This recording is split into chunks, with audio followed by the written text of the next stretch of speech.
سرخ روئی جہاں میں۔ بسم اللہ الرحمن الرحیم۔ رب یسر ولا تعسر وتمم بالخیر۔ قرآن کریم سے اب تک آپ لوگوں نے سورہ بقرہ کی 7 آیتوں کی تلاوت سنی، جن 7 آیتوں میں 5 آیتیں مومنین کے بارے میں تھیں۔ اس کے بعد 6 اور 7ویں آیت یہ کفار کے حق میں نازل تھی۔ کافر کسے کہتے ہیں اسلام میں، اس کی مختصر سی وضاحت کر دی گئی ہے۔ اب آگے 13 آیتیں منافقین کے بارے میں ہیں۔ منافق کون ہیں؟ لفظی طور پر منافق اسے کہتے ہیں جو دل میں کچھ اور رکھے اور زبان سے کچھ اور ظاہر کرے۔ عام طور پر اسی کو منافق کہا جاتا ہے۔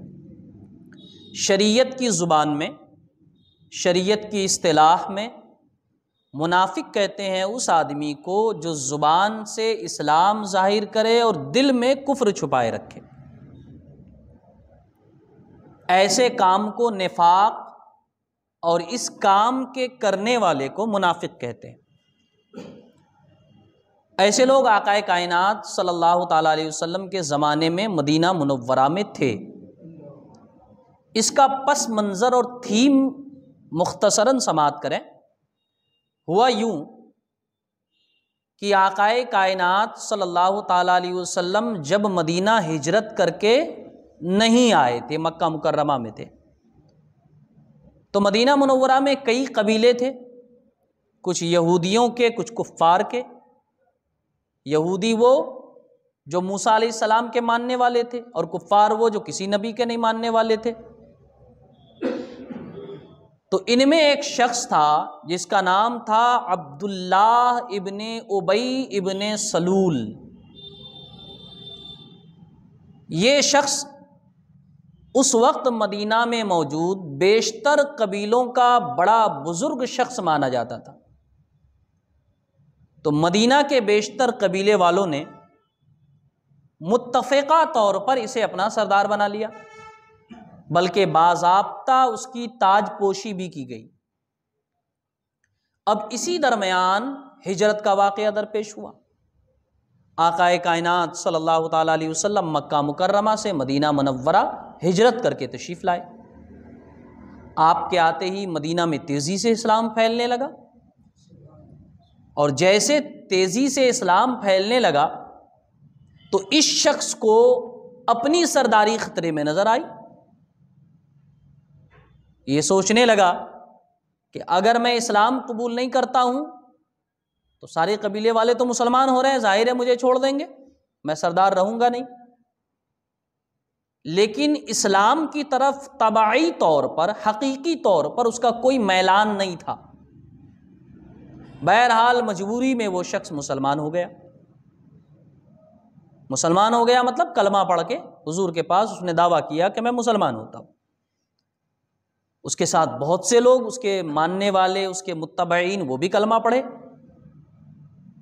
لیکن آخری دم تک اس شخص اور اس کے خاص متبعین میں کبھی ایمان داخل نہ ہوا۔ اس نے اسلام کیوں قبول کیا تھا؟ اس لیے کہ کھلم کھلا اسلام سے مقابلہ کرنے کی طاقت تھی نہیں اس میں۔ تیزی سے اسلام پھیل رہا تھا۔ اس زمانے میں معاملہ یہ تھا کہ اسلام کے خلاف ہو تو مسلمانوں سے جنگ کرو، یا پھر اگر اسلام کے موافق ہو تو مسلمانوں کے ساتھ رہو۔ تو اس کے ساتھ اتنے لوگ بھی نہیں تھے کہ وہ مسلمانوں سے لڑ لیتے۔ بعض روایتوں میں ملتا ہے کہ مدینے کا 1/3 حصہ اس کے ساتھ تھا، 1/3، 1/3 حصہ اس کے ساتھ تھا، 2/3 حضور کے ساتھ تھے۔ تو اب 1/3 کے ساتھ 2/3 کے خلاف پھر مکہ سے آئے ہوئے لوگ، ان سے لڑ تو سکتا نہیں تھا۔ مجبوری یہی تھی کہ اسے اسلام ظاہر کرنا پڑا۔ بہرکیف اس نے اسلام ظاہر کیا، لیکن کبھی اس کے دل میں ایمان داخل نہیں ہوا۔ یہ ہمیشہ اسلام کے خلاف سازشیں کرتا تھا۔ حضور کے پیچھے اگر نماز بھی پڑھتا، بہت سے جنگوں میں بھی شریک ہوا، لیکن مسلمانوں کے خلاف سازشیں کرتا تھا، مسلمانوں کے خلاف یہودیوں کو چڑھاتا بڑھاتا تھا کہ تم لڑو مسلمانوں سے، ہم تمہارا ساتھ دیں گے۔ مسلمانوں کے خلاف مکہ والوں سے سانٹھ گانٹھ کرتا تھا جو کفار مکہ تھے کہ تم مسلمانوں پر حملہ کرو، ہم تمہارا ساتھ دیں گے۔ تو یہ وہ لوگ تھے جنہیں قرآن نے منافق سے یاد کیا، اور ان کے نام سے پوری سورت نازل ہوئی، سورہ منافقون۔ یہ جو اگلی 13 آیتیں ہیں اس میں انہی کا ذکر ہے۔ بسم اللہ الرحمن الرحیم وَمِنَ النَّاسِ مَن يَقُولُ آمَنَّا بِاللَّهِ وَبِالْيَوْمِ الْآخِرِ وَمَا هُمْ بِمُؤْمِنِينَ، اور کچھ لوگ کہتے ہیں ہم ایمان لائے اللہ پر، وَبِالْيَوْمِ الْآخِرِ اور قیامت کے دن پر، وَمَا هُمْ بِمُؤْمِنِينَ وہ ایمان والے نہیں ہیں۔ یہ انہی کے بارے میں اللہ فرماتا ہے کہ وہ کہتے ہیں، حضور کے پاس آتے ہیں، مسلمانوں سے ملتے ہیں تو کہتے ہیں کہ ہم تو اللہ پر بھی ایمان رکھتے ہیں، قیامت پر بھی ایمان رکھتے ہیں۔ اللہ فرماتا ہے وہ ایمان والے نہیں، کیونکہ فقط یہ دعویٰ کر دینا کہ میں اللہ پر ایمان رکھتا ہوں، یا یہ دعویٰ کر دینا کہ میں قیامت پر ایمان رکھتا ہوں، آدمی کو مسلمان نہیں کر دے گا۔ مسلمان ہونے کے لیے پہلی چیز جو لازم ہے توحید کے بعد وہ رسالت کی تصدیق ہے، نبی کریم صلی اللہ تعالیٰ علیہ وسلم کی تصدیق کرنا ہے۔ بنیادی طور پر ان کے دلوں میں حضور کی نہ عظمت تھی نہ محبت تھی۔ رہی بات اللہ کی اور قیامت کی، تو ان میں بیشتر یہودی تھے۔ یہودی تو اللہ کے بارے میں عقیدہ رکھتے ہی ہیں، اپنے اعتبار سے اللہ کو مانتے ہیں، اگرچہ ان کا جو طریقہ ہے غلط ہے، بہرحال اپنے اعتبار سے اللہ کا اعتقاد رکھتے ہیں۔ اور جو کفار تھے تو کفار مکہ کے یہاں بھی اللہ کا تصور تھا، اور یہود اپنے اعتبار سے آخرت کا بھی اعتقاد رکھتے تھے۔ مسئلہ پھنس رہا تھا آقا کائنات صلی اللہ تعالی علیہ وسلم کی ذات پر، وہ حضور کو نہیں مانتے تھے، اسی طرح حضور کے لائے ہوئے دین کو بھی نہیں مانتے تھے، جبکہ اسلام کے آ جانے کے بعد کوئی بھی دوسرا مذہب مقبول نہیں ہے، کسی بھی مذہب کا آپ دعویٰ نہیں کر سکتے۔ اب سوال یہ ہو سکتا ہے کہ بھائی دوسرے مذاہب بھی تو اللہ کے بھیجے ہوئے تھے، حضرت موسیٰ علیہ السلام کا دین، حضرت عیسیٰ علیہ السلام کا دین، حضرت داؤد علیہ السلام کا دین، پھر یہ مقبول کیوں نہیں؟ دراصل معاملہ یہ ہوا کہ حضور سے پہلے جتنے انبیاء آئے تقریباً بنیادی طور پر ان سب کا دین اور حضور کا دین ایک ہی رہا۔ بنیادی طور پہ کا مطلب یہ ہے کہ اللہ کے بارے میں عقیدہ، قیامت کے بارے میں عقیدہ، جنت و دوزخ کے بارے میں عقیدہ، موت کے بارے میں عقیدہ، قبر و حشر و نشر کے بارے میں عقیدہ، یہ تمام مذہبوں میں برابر تھا۔ کسی مذہب میں ان عقیدوں میں کوئی فرق نہیں تھا۔ فرق کس میں تھا؟ مسائل میں، حالات کے اعتبار سے، لوگوں کی طبیعتوں کے اعتبار سے جو فروعی احکام تھے وہ بدل رہے تھے، لیکن عقیدہ سب میں ایک تھا۔ لیکن معاملہ یہ بھی ہوتا تھا کہ جو دوسرے انبیاء کی امت تھی، انبیاء کے پردہ فرما جانے کے بعد اپنے اعتبار سے عقیدوں میں گھسپیٹ کرتی تھی یہ امتیں۔ یہودیوں نے حضرت موسیٰ علیہ السلام کو خدا بنا دیا، حضرت عزیر علیہ السلام کو نعوذ باللہ خدا کا بیٹا بنا دیا، عیسائیوں نے حضرت عیسیٰ علیہ السلام کو خدا کا بیٹا کہہ دیا، وغیرہ وغیرہ، اس طرح کے عقیدے بناتے رہے۔ تو ظاہر ہے کہ اسلام میں عقیدے میں کوئی بھی گھسپیٹ نہیں کر سکتا۔ اگر آپ نے اسلامی عقیدے کے خلاف ایک بھی بات اپنی طرف سے بڑھا دی یا ایک ہی بھی بات گھٹا دی تو وہ اسلام ہی نہ رہا۔ تو اس طریقے سے وہ لوگ اپنے مذہب کو بدلتے رہے، تو ظاہر ہے کہ انہوں نے بدلا تو اب وہ اسلام رہا نہیں جو اللہ نے بھیجا تھا، ختم ہو گیا۔ تو جب اسلام آیا نئے رنگ و روغن کے ساتھ، نئے ظاہری احکام کے ساتھ، تو اللہ نے فرمایا ان الدین عند اللہ الاسلام، اب اللہ کے یہاں صرف ایک ہی دین مقبول ہے، وہ ہے اسلام۔ تم لوگوں نے جو اپنی طرف سے دینوں میں باتیں گڑھی تھی اب اسے ختم کرو، ان تمام مذہبوں کو چھوڑو، یہودی ہو تو بھی تمہیں حضور کی اتباع کرنی پڑے گی، عیسائی ہو تب بھی تمہیں حضور کی اتباع کرنی پڑے گی، حضرت ابراہیم علیہ السلام کی اولاد اور ان کے دین کے دعوے دار ہو جب بھی تمہیں حضور کی اتباع کرنی پڑے گی، نبی آخر الزماں کی اتباع کرنی پڑے گی۔ تو یہ حکم تھا، اور یہودی یہی نہیں کرتے تھے، خاص کر منافقین بالکل نہیں کریں گے۔ وہ کہتے ہیں کہ ہم اللہ پہ ایمان رکھتے ہیں، قیامت پہ ایمان رکھتے ہیں۔ سورہ منافقون میں اللہ تعالیٰ نے اسے کھلے الفاظ میں فرمایا اذا جاءک المنافقون قالوا نشهد انک لرسول اللہ واللہ یعلم انک لرسولہ واللہ یشہد ان المنافقین لکاذبون۔ اے رسول، جب منافقین آپ کے پاس آتے ہیں تو کہتے ہیں کہ ہم گواہی دیتے ہیں کہ آپ اللہ کے رسول ہیں، اور اللہ بھی جانتا ہے کہ آپ اللہ کے رسول ہیں، لیکن اللہ گواہی دیتا ہے کہ منافقین اپنے اس دعوے میں جھوٹے ہیں، وہ دل سے مانتے ہی نہیں تھے۔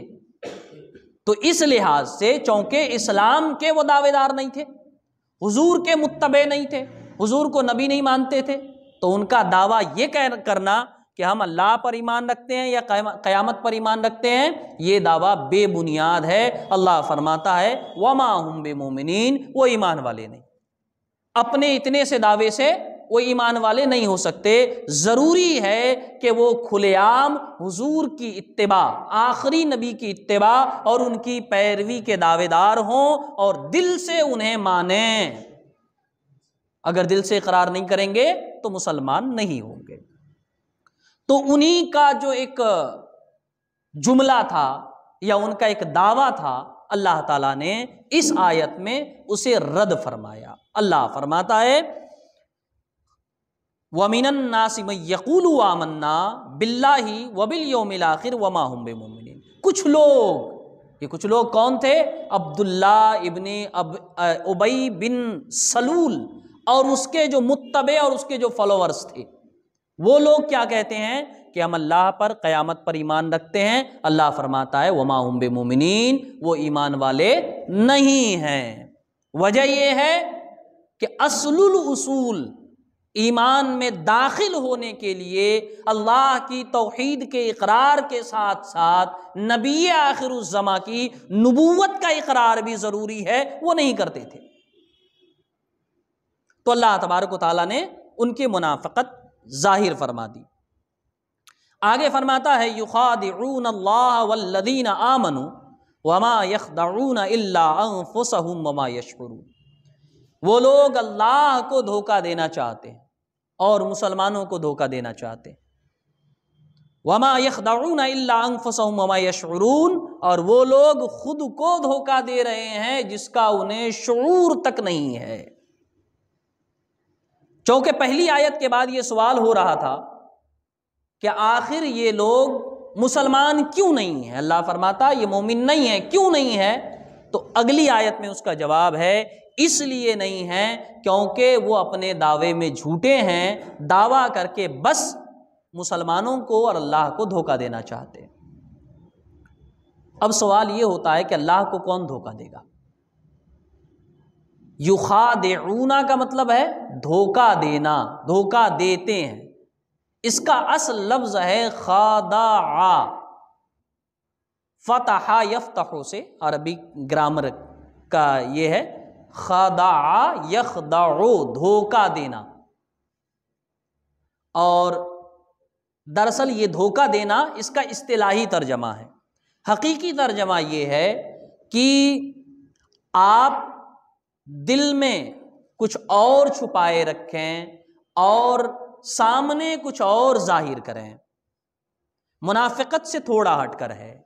اس کی وضاحت کرتے ہوئے علامہ ابو بکر ابن علی الساوی رحمۃ اللہ تعالی علیہ اپنی مایہ ناز تفسیر حاشیۃ الساوی میں فرماتے ہیں حقیقت الخدیعۃ ان یظہر لصاحبہ انہ موافق ومساعد لہ علی مرادہ والواقع انہ سعی فی ابطال مرادہ۔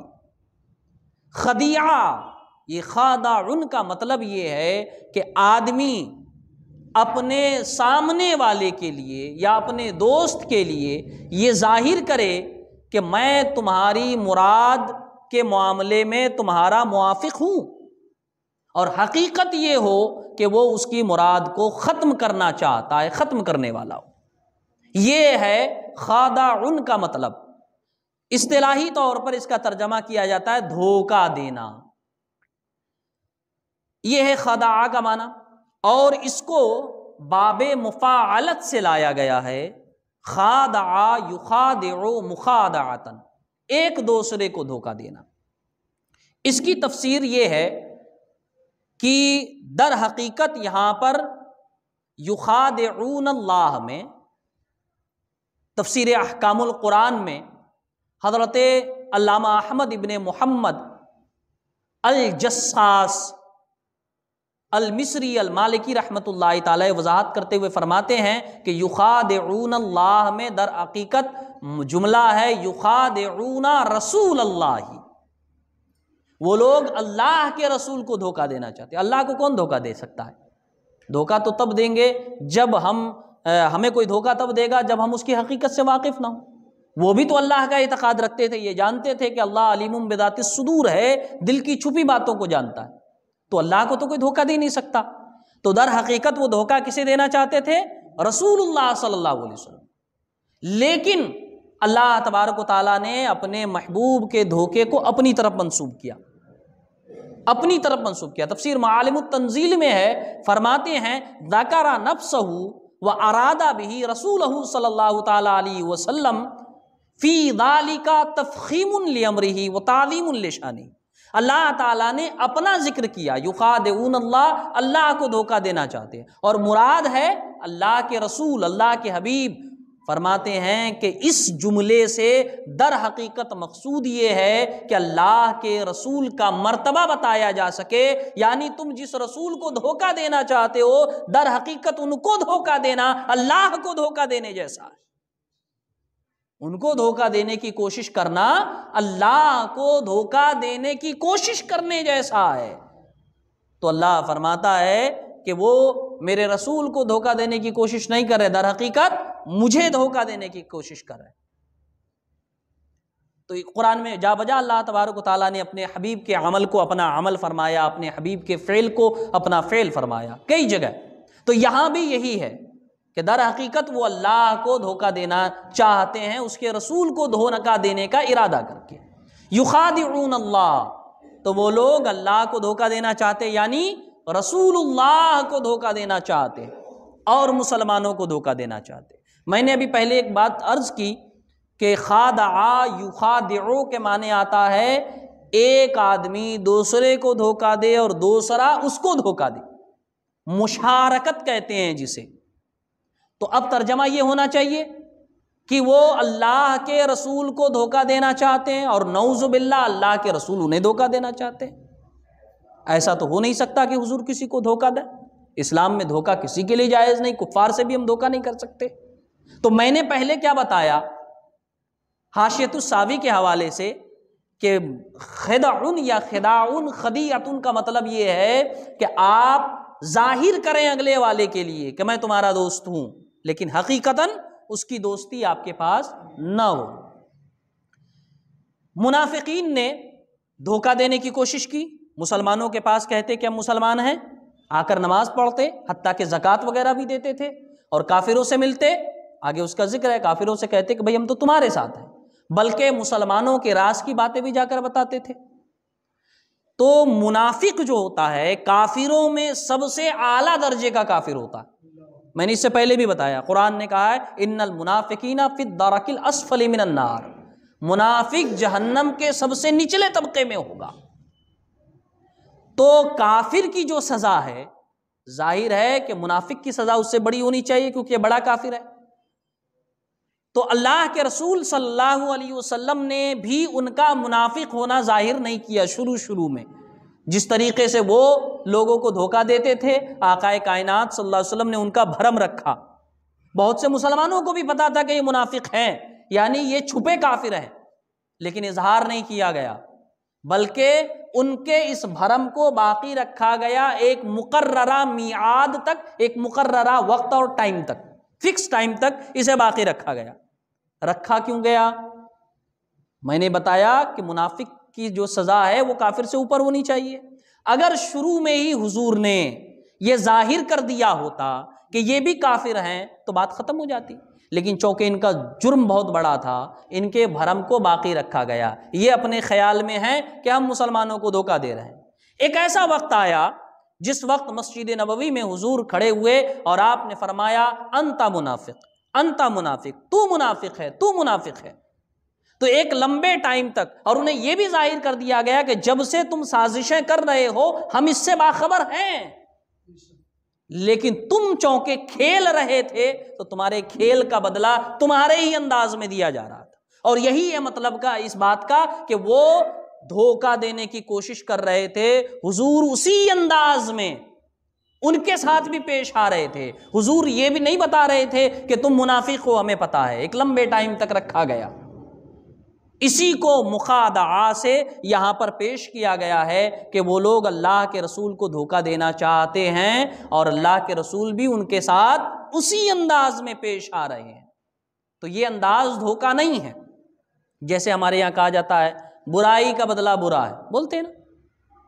مثلا کسی نے کسی کا خون کر دیا اور کورٹ نے سزا سنائی کہ اسے بھی قتل کیا جائے، تو کورٹ کی جو سزا ہے اسے لوگ کہیں گے نا اس نے برا کیا بدلہ برا ہوا، لیکن حقیقتاً وہ سزا کا اعلان برا نہیں تھا، وہ اس کے جرم کی سزا تھی۔ قانون اور امن و امان بحال رکھنے کے لیے ایسا کرنا ضروری ہے، مجرم کو سزا ملے۔ قرآن میں اللہ فرماتا جزاء سیئۃ سیئۃ مثلھا، برائی کا بدلہ اسی کے برابر برائی۔ تو در حقیقت یہ برائی نہیں ہے، کہہ دیا جاتا ہے لفظاً، در حقیقت یہ برائی نہیں ہے۔ تو وہ اللہ کے رسول صلی اللہ تعالی علیہ وسلم کو دھوکہ دے رہے تھے اور اسی انداز میں حضور بھی پیش آ رہے تھے۔ حضور نے بھی ظاہر نہیں کیا کہ تم منافق ہو جب تک کہ اللہ تبارک و تعالیٰ کا حکم نہیں آیا۔ اسی لیے یہاں فرمایا گیا، یہ لفظ لایا گیا ہے جس لفظ کا مطلب یہ ہے کہ وہ اللہ کے رسول کو دھوکہ دینا چاہتے ہیں اور اللہ کے رسول بھی اسی انداز میں ان کے ساتھ پیش آ رہے ہیں، وہ جو کر رہے ہیں اسی انداز میں ان کے ساتھ سلوک کیا جا رہا ہے۔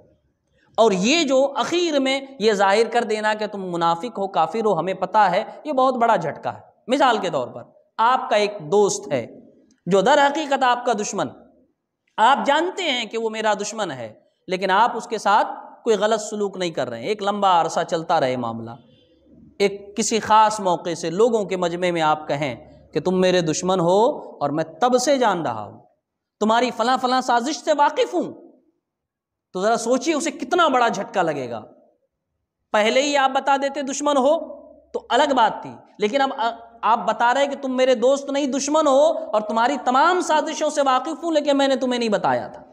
یہی منافقوں کے ساتھ کیا گیا، انہیں کچھ نہیں کہا گیا اور اخیر وقت میں بتایا گیا۔ ایک مقررہ میعاد کے بعد جب اللہ کا حکم آیا اللہ تبارک و تعالیٰ کی طرف سے، اللہ کے رسول نے بتایا تم منافق ہو اور تمہاری ساری سازشوں سے میں باخبر ہوں۔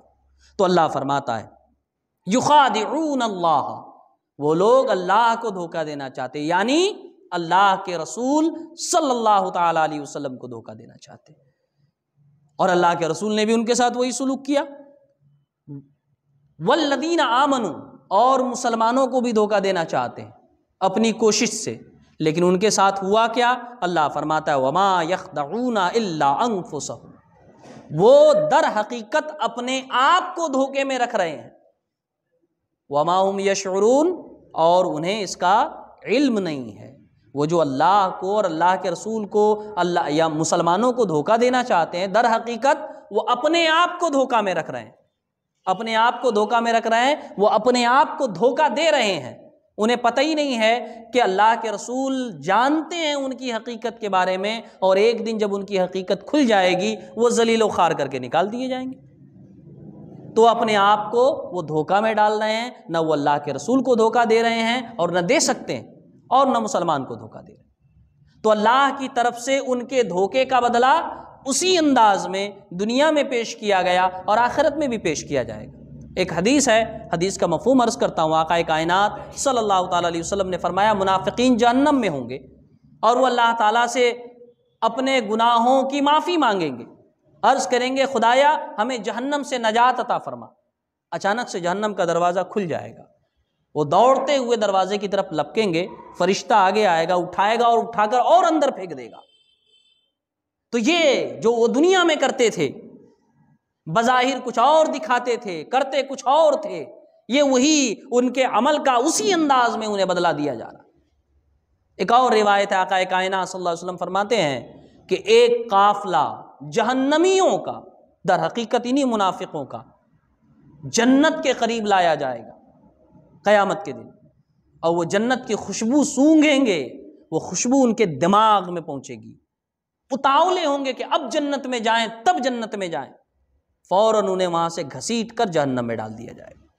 تو وہ عرض کریں گے الہ العالمین، اگر ہمیں جہنم میں ہی ڈالنا تھا تو پہلے کیوں نہ ڈال دیا، تو نے جنت دکھا کر اتنا کیوں تڑپایا، جنت کی خوشبو سونگھنے دی، ہمیں تڑپ اور زیادہ ہو گئی ہے، دوسروں کے بالمقابل جہنم میں ہمیں زیادہ تکلیف ہو رہی ہے۔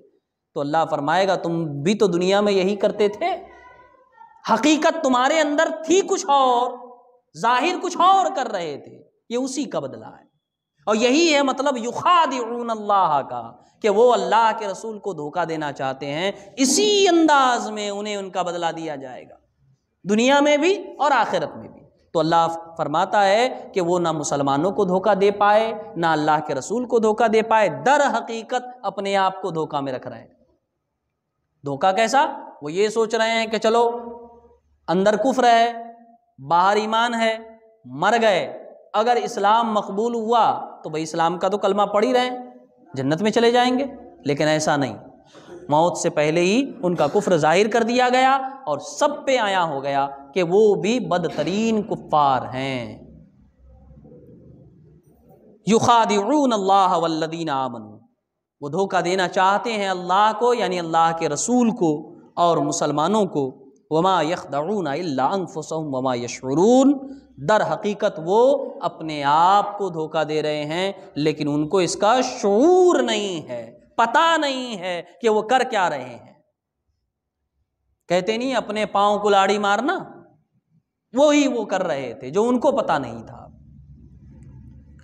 فی قلوبہم مرض فزادہم اللہ مرضا ولہم عذاب علیم بما کانوا یکذبون، ان کے دلوں میں مرض ہے، بیماری ہے۔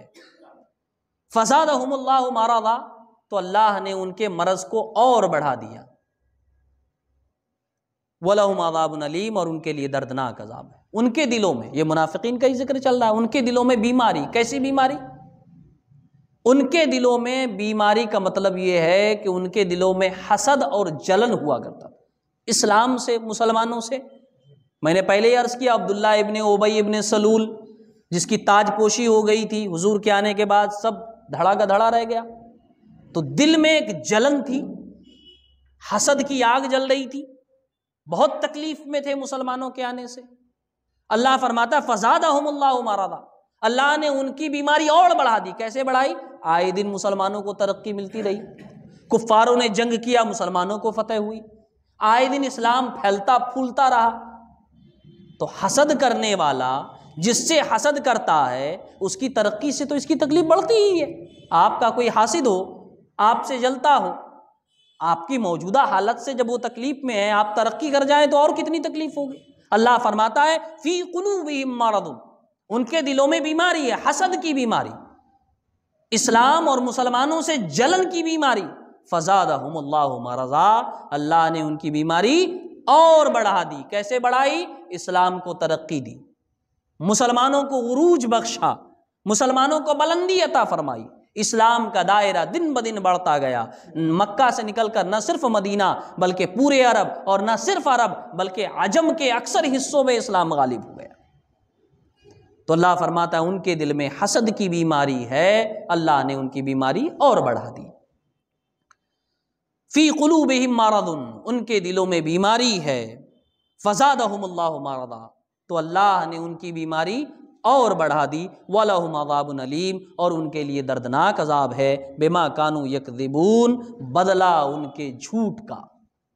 تو دنیا میں ان کی تکلیف کے لیے اتنا ہی کافی تھا کہ مسلمانوں کی ترقی ہو رہی تھی، ایسے ہی پریشان تھے، وہ تڑپ رہے تھے کہ ہم جن کی ترقی نہیں چاہتے وہ دن بدن ترقی کر رہے ہیں۔ اب آخرت میں کیا ہوگا؟ اللہ فرماتا ہے آخرت میں ان کے لیے وَلَهُمْ عَذَابٌ عَلِيمٌ، دردناک عذاب، صرف عذاب نہیں، دردناک عذاب، ایسا عذاب جس کا تصور نہیں کیا جا سکتا، جو سوچ نہیں سکتے۔ تو دنیا میں انہیں تکلیف اس طور پر دی گئی کہ اسلام کو ترقی ہوئی، اور پھر بعد میں انہیں ذلیل خوار رسوا بھی کیا گیا، اعلان کر دیا گیا یہ منافقین ہیں۔ اور آخرت میں انہیں دردناک عذاب دیا جائے گا۔ اور یہ سب کیوں ہوگا؟ اللہ فرماتا بما کانوا یکذبون، بدلہ ہے ان کے جھوٹ کا۔ وہ جو جھوٹ بولتے تھے مسلمانوں سے کہ ہم ایمان والے ہیں، در حقیقت وہ ایمان والے تھے نہیں۔ جھوٹ بہت بڑی بیماری، اور اسلام میں برائیوں کی جڑ کہا جاتا ہے جھوٹ کو، چاہے عقیدے کے معاملے میں جیسا کہ منافقین جھوٹ بولتے تھے، چاہے عمل کے معاملے میں جیسا آج ہم لوگ بولتے ہیں۔ اللہ نے قرآن کریم میں لعنت فرمائی ہے جھوٹوں پر، بہت بڑی بات، جھوٹ بہت بڑا گناہ ہے اسلام میں۔ عام حالات میں کسی بھی طور پر، کسی بھی طریقے پر جھوٹ بولنا جائز نہیں۔ حدیثوں میں 3 جگہ پر جھوٹ بولنے کی اجازت آئی ہے۔ ایک جنگ میں، جنگ کے موقع سے اگر جھوٹ بولنا پڑے تو بول سکتے ہیں۔ دوسرا، 2 جھگڑے ہوئے لوگوں کے درمیان صلح کرانے کے لیے، مثلا 2 مسلمان بھائی ہیں، آپس میں جھگڑ پڑے، دشمنی ہو گئی، آپ چاہتے دشمنی ختم کریں، ایک کے پاس جا کے بولے بھائی وہ تو تمہاری بڑی تعریف کر رہے تھے، تمہاری بڑی خوبیاں بیان کر رہے تھے۔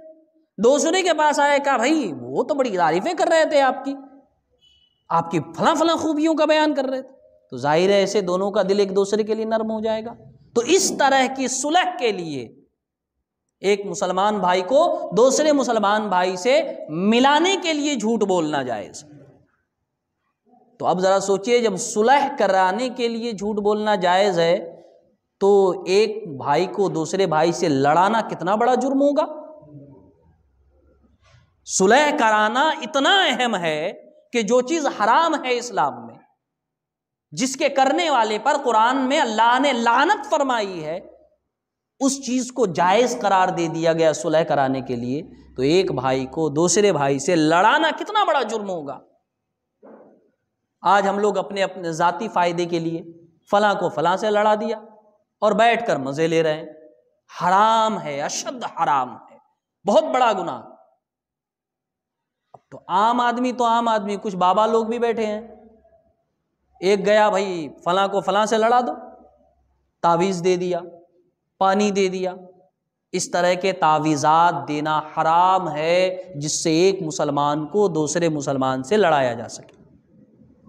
اسی طرح بہت ساری بہویں چلی جاتی ہے باباؤں کے پاس، بھائی میرا شوہر اپنی ماں کی غلامی کرتا ہے، کوئی تعویذ دیجئے۔ بابا نے بھی تعویذ دے دی، ماں بیٹے کو جدا کر دیا۔ یہ دنیا کا سب سے بڑا جرم ہے۔ ایک تو ایک مسلمان کو دوسرے مسلمان کے خلاف کرنا ہی بہت بڑا جرم، اور ماں کو بیٹے کے خلاف کر دینا یا بیٹے کو ماں کے خلاف کر دینا کائنات کا سب سے بڑا جرم کہا جا سکتا ہے اسے۔ اسلام کے دائرے میں رہ کر اگر کوئی جرم کیا جائے تو اسے سب سے بڑا جرم کہا جا سکتا ہے۔ حق العبد کے معاملے میں کرتے ہیں لوگ اس طرح کے تعویذات، لکھنا، دینا، لینا، مطالبہ کرنا سب حرام ہے، اشد حرام۔ بہت سی مائیں بھی آج کل ایسی ہیں جو شوہر کو بیوی سے لڑانے کے لیے پہنچ جاتی ہے، بھیا تعویذ دے دو، میرا بیٹا تو اپنی بیوی کی غلامی کرتا۔ کسی کے لیے بھی ایسا نہیں کیا جا سکتا، اور اگر کوئی آبا بابا ایسا کرتا ہے تو بہت بڑا گنہگار، بہت بڑا فاسق و فاجر ہے وہ۔ ایسا شخص اگر کہیں امام بنے تو قابل امامت نہیں ہے شرعاً، اس کے پیچھے پڑھی گئی نماز دہرانی پڑے گی اگر اس طرح کے تعویذات کوئی لکھتا ہے تو۔ اتنا سخت حکم ہے شریعت کا، تو اس طرح کی چیزیں قطعی جائز نہیں ہے۔ تو جھوٹ بولنا، میں عرض کر رہا تھا کہ 3 جگہ وہ ہیں جہاں پر اسلام نے جھوٹ بولنے کی اجازت دی۔ پہلی جگہ جنگ کا میدان، دوسری جگہ 2 مسلمانوں کے درمیان صلح کرانا، اور تیسری جگہ ہے ناراض بیوی کو منانے کے لیے یا ناراض شوہر کو منانے کے لیے۔ ایسے موقع سے بھی اسلام نے جھوٹ بولنے کی اجازت دی۔ فرض کریں زید ہے، اس کی بیوی فاطمہ ہے، کسی وجہ سے ناراض بیٹھی ہے، اب اگر زید اس کی جھوٹی تعریف کر دے، وہ راضی ہو جائے گی تو اسلام اجازت دیتا ہے کہ تم تعریف کر کے اسے راضی کر لو۔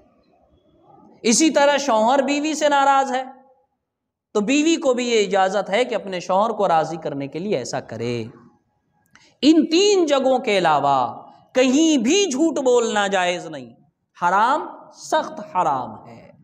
اللہ فرماتا ہے کہ ان منافقوں کو جو دنیا میں ذلت اٹھانی پڑی اور آخرت میں دردناک عذاب کا سامنا کرنا پڑے گا، ان سب کی جڑ جھوٹ ہے۔ بما کانوا یکذبون، سبب اس کے جو وہ جھوٹ بولتے تھے۔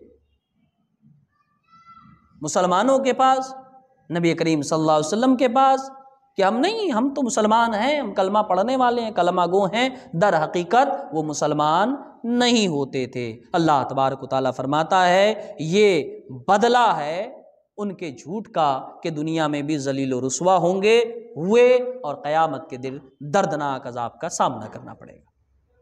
تو یہ قرآن کریم کی ان آیتوں میں اللہ تبارک و تعالیٰ نے ان منافقین کے اوصاف اور ان کے کچھ کارناموں کا ذکر کیا ہے۔ مزید کارناموں کا ذکر آگے اللہ تبارک و تعالیٰ آیتوں میں فرماتا ہے، اور قرآن کی مختلف صورتوں میں بلکہ بیشتر صورتوں میں جا بجا ان کا ذکر آیا ہے، اور آگے چل کر تو مستقل ایک صورت سورہ منافقون نازل ہوئی ہے ان کے حق میں۔